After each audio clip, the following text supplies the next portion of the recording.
이 여성 혁신위원장인 김은경의 주변에서도 이재명과 어떻게 된 것인지 비슷한 얘기가 나오고 있다는 겁니다. 어떤 얘기인지 제가 좀 정리를 해드리겠습니다. 최근에 이제 김은경이가 노인 비하를 했다라는 것 때문에 뭐 곤혹을 치렀었죠, 그렇죠? 그래서 노인의 그 회장도 만났다가 저렇게 이제 사진에다가 뺨따기를 맞는 그런 이제 또 일도 있었는데, 뭐 저거를 둘러싸고 여러 가지 뭐 논란이 나오고 있는 것 같아요. 뭐 약간 좀 민주당 지지층 같은 경우는 야, 아무리 그래도 그렇지. 민주당의 혁신위원장이 가가지고 사과를 하겠다라고 했는데 저렇게 사진을 놓고 뺨따기를 때린다는 게 말이나 되냐라고 하는데 저는 말이 된다라고 보거든요. 그렇지 않습니까?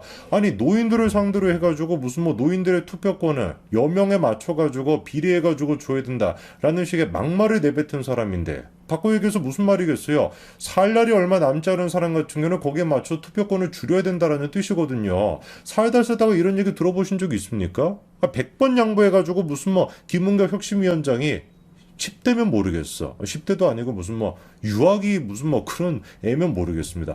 자기도 마찬가지로 나이가 많이 먹은 사람이 그런 얘기를 하고 앉아있으니까 황당한 거 아니겠습니까? 그 정도 노인 비하를 한 사람이라고 한다면 제가 보기에 노인의 회장님께서 만나주는 것만으로도 감사하다. 뭐 너무 감사합니다. 라고 얘기해도 모자랄 판입니다. 뭐 뺨을 진짜로 막 때렸다라고 할지라도 그냥 맞고 있어야 돼. 오른밤 맞았으면 왼밤도 내주고 그 정도는 했어야 되는 거 아니겠습니까? 만나주는 것 자체가 감사한 일이죠.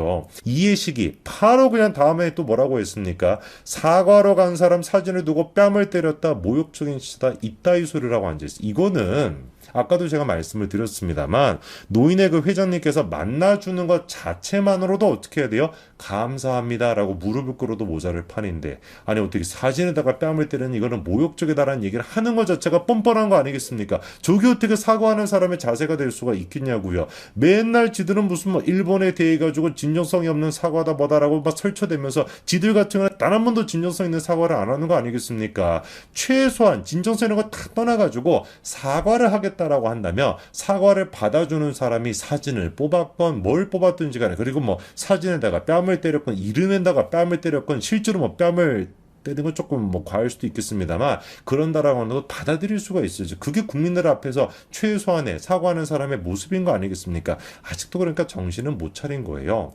저는 그래서 김은겸이가 지금 뭐 얘기 들어보니까 원래는 9월 초까지 그렇게 혁신위를 이끌기로 되어 있었는데 민주당 내부적으로도 이거는 좀 아니다 싶었던 것 같아요. 그렇죠? 그래가지고 8월 말쯤 해가지고 정리가 된다라는 그런 얘기가 나오고 앉아 있는데, 그런데 제가 보기에 김은경이가 8월 말까지도 자리를 못 지킬 것 같다라는 생각이 듭니다. 암만 저는 생각해봐도 이해가 안 됐거든요. 정상인이라고 한다면 교수 정도라고 한다면 공부를 많이 하신 분일 텐데 독일에서도 헌법 같은 거를 공부를 하셨고 공부를 꽤 많이 한 사람인데 어떻게 이재명이 이끌고 있는 민주당을 혁신하겠다라고 갈 수가 있을까? 그거를 혁신할 수 있는 상식적인 방법은 이재명을 제거하는 것밖에 없는데 이재명을 제거하지 않고 혁신하겠다라고 하는 비이성적인 일을 어떻게 교수가 할 수 있을까 싶었는데 알고 봤더니만 이 김은경이도 이재명 못지않은 사람이다라고 하는 충격적인 폭로가 나오고 있습니다. 김은경 신우이가 등장해가지고 폭로를 하고 있는 그런 상황인데요. 그 폭로 내용 제가 좀 읽어드리겠습니다. 뭐 장문의 글입니다만 가장 충격적인 얘기만 좀 말씀을 드릴게요. 일단 김은경의 남편분이 돌아가시고 난 뒤에 18년 동안 시부모님을 모셨고 작년 선산에 묻어드렸다. 그래서 어르신에 대해 공경하지 않는 마음을 가지고 산 적은 없다라고 하는 게 누구의 주장이었습니까? 요게 이제 김은경의 주장이었습니다. 노인 비하다. 이런 이제 논란이 터지고 난 다음에 내가 이제 뭐 이렇게 모시고 살았기 때문에 노인을 비하한다는 건 말이 안 된다라고 하는 거였는데 그 이제 얘기를 듣고 도저히 참을 수가 없어가지고 이런 식으로 지금 폭로를 하시는 거예요. 폭로의 내용을 한번 들어보십시오. 신우이가 뭐라고 합니까? 남편이 살아있을 때 포함해가지고 단 한 차례도 시부모를 모시고 산 적이 없고 공경심은커녕 18년 동안 김은경에게 온갖 악담과 협박을 받으셨고 돌아가시면서도 쉬 눈을 감지 못하셨다라고 하는 충격적인 폭로를 지금 하고 있습니다. 지금 얘기를 들어보니까 이 지금 신우이라고 하는 분이 굉장히 자세하게 자기를 소개하고 있어요. 김은경의 그런 어떤 배경에 대해서도 자세하게 소개하고 있고 자기 남편에 대해서도 자세하게 그 개인 정보라고 불법한 그런 얘기까지 하고 있기 때문에 신빙성이 굉장히 높아 보입니다. 그런데 이 신우이가 지금 주장하는 건 뭐예요? 간단한 것이죠. 무슨 뭐 어르신을 모신 적이 있냐? 살아생전 남편이 살아있을 때도 모신 적이 없고 모시기는커녕 오히려 18년 동안 김은경이가 온갖 악담과 협박을 했다라는 충격적인 내용을 지금 공개하고 있죠. 그러면서도 얘기를 들어보니까 김은경에 대해서 조금 자세한 맥락을 지금 다음과 같이 얘기하고 있습니다. 새어머니 주선해가지고 아버지가 재혼을 했다고 해요. 어머니가 조금 일찍 돌아가셨나 봅니다. 근데 그렇게 재혼을 했더니만 김은경이 측에서 친정아버지가 돌아가시기 직전 김은경과 두 남동생이 새어머니에게 상속 포기각서를 쓰게끔 했대요. 아무리 새어머니라고 할지라도 그래도 가족인데 상속 포기각서를 쓰게 한다라고 하는 건 좀 드라마에서 나올 법한 얘기가 아닐까 싶은데요. 그 뒤에 얘기는 더 드라마틱합니다. 돈 한 푼 받지 못하고 결국에 새어머니가 쫓겨났고요. 그래가지고 자기 쪽에 와가지고 억울함을 호소를 했대요. 각서를 받고 난 뒤에 오랫동안 살았던 집 비밀번호까지도 바꿔버리고 오히려 주거 침입죄로 새어머니를 경찰에 신고까지도 했다라는 것이죠. 그러면서 새어머니는 결국에 남의 집에서 도우미 일을 하시면서 근근히 생활하고 있고 그 후로는 어떻게 됐는지 생사조차도 알 길이 없다라는 겁니다. 이까지만 얘기를 듣더라도 김은경의 어떤 그 심성이라고 할까요? 그걸 우리가 알 수가 있는데 김은경의 남편분이죠. 그러니까 이분의 지금 글을 쓰고 계시는 분의 오빠에 대한 얘기도 나오는데 그게 또 충격적입니다. 오빠가 자신의 고층 아파트에서 뛰어내렸대요. 우리 가족은 부검을 원했지만 김은경은 어떻게 된 것인지 그럴 필요가 없다면서 강하게 부인을 했고, 그리고 난 다음에 이제 그 둘째 아이가 있었나 봅니다. 둘째 아이의 반응이 엄마랑 아빠가 싸웠고 아빠가 화가 나서 뛰어내렸다. 이렇게까지도 지금 둘째 아이가 얘기를 했다고 합니다. 그리고 더 소름 끼치는 게 뭐냐? 장례가 끝난 바로 다음날 남편의 사망 신고까지도 했다라는 것이고요. 오빠가 타고 다니던 고급차까지도 바로 처분을 하고, 그리고 무서워서 살 수가 없다라고 하면서 강남으로 이사까지 갔다라는 겁니다. 그리고 더 충격적인 것이 이렇게 어수선한 틈을 타가지고 자기 아버지의 사업체까지도 친동생 이름으로 바꿔버렸다라는 것이죠. 글쎄요, 지금 이 신우이라고 주장하시는 분이 지금은 미국에 계신다라고 해요. 근데 김은경이가 노인에 대해서 비하를 했다라고 하는 그 폭로가 그 이제 논란이 커지고, 그 다음에 김은경의 그 해명을 듣고 난 다음에 야 네가 감히 우리 그 부모님을 잘 모셨다라고 얘기할 수 있냐라는 거에 분노를 느껴가지고 다음 같은 장문의 지금 폭로글을 올리셨다라는 것인데, 일단 지켜봐야 되겠습니다만 이 내용이 정말 사실이라고 한다면은 이거에 대해서 온갖 지금 언론사들이 이재명이 돌아왔다라고 환호성을 치고 있는데 정말로 이재명이 돌아온 것이 맞는지 같이 한번 보시죠. 제일 처음에 민주당이 대선에서 패배하고 난 뒤에 비대위를 꾸릴 때만 하더라도 상식적으로 가는 것처럼 보였습니다. 어떻게 이재명을 최전방에 내세울 수가 있냐? 말도 안 된다. 누가 보든지 간에 맞는 얘기죠. 그러나 결과는 예상이 되는 것처럼 비상식적이었죠. 또다시 이재명계가 당을 장악했습니다. 그리고 기다렸다는 듯이 이재명 본인 스스로가 등판했죠. 저거로 놓고서 언론사들은 벌써부터 이재명이 돌아왔다 이런 식으로 설레발을 치고 있고, 그런 식의 기사가 랭킹 뉴스를 차지할 만큼 굉장히 관심도도 높은 상태입니다. 이미 이런 모습 자체가 대한민국 정치판이 얼마나 비정상이 되었는지를 잘 보여주는 것이죠. 대선 패장이 한 달도 채 되지 않아가지고 자숙하지 않고 저렇게 전면에 나선다, 이런 경우가 언제 있었습니까? 복귀했다라고 하는 이재명 후보의 첫 행보는 놀랍게도 커뮤니티 활동인데요. 궁금해지는 거겠죠.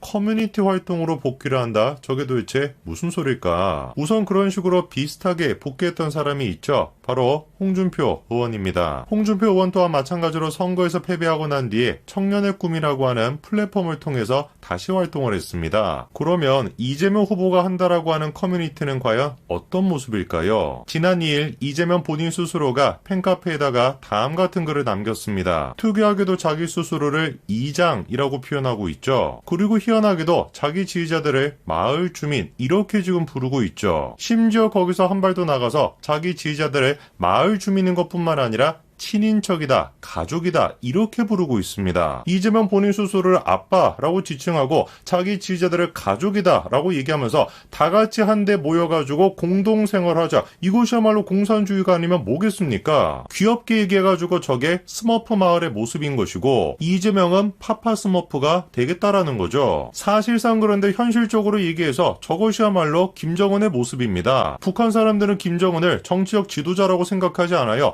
자기의 아버지다라고 생각합니다. 근데 가만히 생각해보니까 좀 궁금해지는 거예요. 왜 하필이면 지금이냐 이겁니다. 저 글을 올렸던 게 4월 2일 이때거든요. 누가 보든지 간에 저 글을 올린 목적은 자기 지지층을 다시 한번 결집시키는 거겠죠. 가족이라고 부르면서 결속력을 더 강화시키는 거, 그게 저 글을 올린 기본적인 목적인데 왜 하필이면 지금 시기에 저런 글을 올렸을까? 이게 우리가 가져야 되는 질문입니다. 이런 차원에서 생각해보면은 최근에 논란 한 가지가 있었죠. 친민주당적인 성향의 방송에서 이재명 지지자들을 향해가지고 저런 식의 발언했다라고 해가지고 난리가 났었습니다. 그래가지고 이재명에 대한 지지를 처리하겠다라고 얘기했던 친구들이 불과 며칠 전까지만 하더라도 이재명을 아빠라고 부르면서 지지를 했었고, 그리고 이번 대선에서 가장 중요한 캐스팅 보트의 역할을 했다라는 평가를 받는 2030 여성들입니다. 그러면은 대선에서 패배하고 난 뒤에 처음으로 공식적인 행보를 보였던 것이 다른 게 아니라 그 2030 여성들을 콕 집어가지고 그 친구들을 달랠 수 있는 그런 메시지를 내놓은 것이죠. 그만큼이나 이재명이 이번 지방선거에서 압승을 거둬야 된다, 자기를 전방으로 앞세운 이번 선거에서 반드시 승리를 거둬야 된다, 이런 다짐의 표현이라고 볼 수가 있는 겁니다. 그리고 그렇게 필사적으로 이재명이 선거에서 승리해야 되는 이유는 간단하겠죠. 지방선거까지 패배를 해가지고 완벽한 정권 교체가 이루어지게 된다면 자기의 덮였던 죄가 드러날 수밖에 없기 때문일 겁니다. 대통령이 되기 위해서 반드시 대장동 사업은 묻혀야 되는 것이고, 그러기 위해서 윤석열 정권이 안정적으로 정권 교체를 완성시키는 걸 무슨 일이 있어도 막아야 되겠죠. 그리고 그 첫 단계가 바로 지방선거에서 승리를 거두는 겁니다. 바로 그렇기 때문에 필사적으로 민주당은 대장동을 묻으려고 하겠고, 오히려 윤석열이 몸통이다, 이런 프레임을 만들려고 하겠죠. 그래서 대선 직전에 특검안 당론을 발의를 했지만 그때도 마찬가지로 상설특검법으로 발의하지 않았습니까? 상설특검은 어떤 측면으로 생각해보든지 간에 야당 쪽이 아니라 여당에게 유리합니다. 그런데 변수를 항상 준비를 해놔야 되겠죠. 혹여나 이재명이 대선에서 실패해가지고 민주당이 여당이 아니라 야당이 되는 경우, 그것 또한 마찬가지로 준비를 해야 되지 않겠습니까? 그래가지고 실제로 다음과 같은 장치를 만들어 놨습니다. 특검을 하기는 할 건데 수사의 범위를 대장동 사건 거기에만 한정시키지 말고 부산저축은행 사건 이것도 하자, 이게 민주당의 주장이었습니다. 이게 바로 민주당이 발의한 법안인데요. 보니까 지금 발의자의 민주당 의원들이 쭉 저렇게 나와 있습니다. 그리고 주문을 보니까 정말 민주당이 주장했던 것처럼 대장동에 대해서 수사를 진행하자, 뭐 이런 내용이 나와 있는 것 같아요. 근데 뭔가 좀 이상한 게 있습니다. 대장동에 대한 얘기를 하는데 이재명 후보라는 이름은 찾아볼 수가 없고 윤석열 후보 얘기밖에 없죠. 그리고 조금 더 구체적으로 제안 이유를 꼼꼼하게 살펴보더라도 이재명 후보라고 하는 말은 온데간데 없고, 모든 내용들이 거의 다 뭐에 대한 얘기입니까? 윤석열 후보, 국민의힘 이 얘기밖에 없습니다. 그렇게나 당당하고 그렇게나 죄가 없다라고 생각하는 사람들이 왜 도대체 특검을 도입하는 취지에 대해 가지고 이재명과 관련된 내용에 대해서는 수사를 하자라고 하는 말을 한마디도 집어넣을 수가 없는 겁니까? 그저 저 사람들이 특검 수사 내용에 대장동을 집어넣었던 것은 이재명의 결백함을 믿기 때문이 아니라 대장동을 또다시 윤석열이 몸통이다라고 하는 프레임을 만들어내기 위한 수단에 불과했던 겁니다. 박홍근이가 원내대표가 되고 난 뒤에 한 얘기가 뭡니까? 이재명과 문재인 대통령을 지키겠다라는 거예요. 그리고 그 지키겠다라는 방식이 뭡니까? 검찰을 개혁하겠다라는 겁니다. 어떻게 검찰을 개혁할 건데 검수완박, 이게 이 사람들이 얘기하는 검찰 개혁이에요. 문재인 대통령 임기가 한 달여 정도밖에 남지 않았습니다. 그럼에도 불구하고 민주당은 그 짧은 시기 동안에라도 반드시 검수완박을 달성해내겠다, 이렇게 얘기하고 있습니다. 도대체 뭐가 두려워가지고 임기가 한 달 정도밖에 남지 않았는데 검찰의 수사권을 완벽하게 박탈시키겠다, 이거를 밀어붙이겠다라는 거예요. 누가 보든지 간에 검찰 수사가 제대로 진행이 되면은, 특검이 제대로 진행이 되면은 뭔가 우리가 들춰내질 게 있다라는 걸 자백하는 거 아니겠습니까? 그나마 지금 민주당 내부에서 상식적인 목소리가 나오고는 있는데 그렇게 해가지고 대선 패배했는데 아직도 정신을 못 차렸다. 지방선거까지 또 질 수도 있다. 이런 얘기가 나오고는 있죠. 사실 그런데 제가 보기에 검수완박을 한다라 그래서 모든 게 민주당의 뜻대로 흘러가지는 않을 겁니다. 검수완박을 해가지고 검찰의 수사권을 박탈을 시키면 뭐가 만들어지게 됩니까? 중대범죄수사청이라고 하는 게 만들어지게 되거든요. 정말로 민주당이 상식 밖의 행동으로 문재인 대통령 임기가 남아있는 이 짧은 시간 동안 검수완박을 밀어붙인다. 그래가지고 중대범죄수사청이 만들어진다. 제가 보기에 저거는 오히려 윤석열 대통령의 새로운 칼이 될 수도 있습니다. 바꿔 얘기해가지고 혹 하나 떼려고 했다가 혹 하나 더 붙이는 꼴이 될 수도 있다라는 거죠. 실제로 지금까지 민주당이 해왔던 모든 것들이 다 그런 식으로 흘러가지 않았습니까? 뭐 하나 막기 위해 가지고 뭐 만들면 그것 때문에 더 큰 문제가 터지고 계속 그런 식으로 해왔는데 아직까지도 민주당이 정신을 못 차리고 또다시 그렇게 하고 있는 거죠. 그렇게나 대선 기간 내내 자기는 당당하다, 떳떳하다, 대장동 사건의 몸통은 자기가 아니라 윤석열 후보다 라고 얘기했던 이재명 후보, 그 이재명 후보의 모습은 온데간데 없습니다.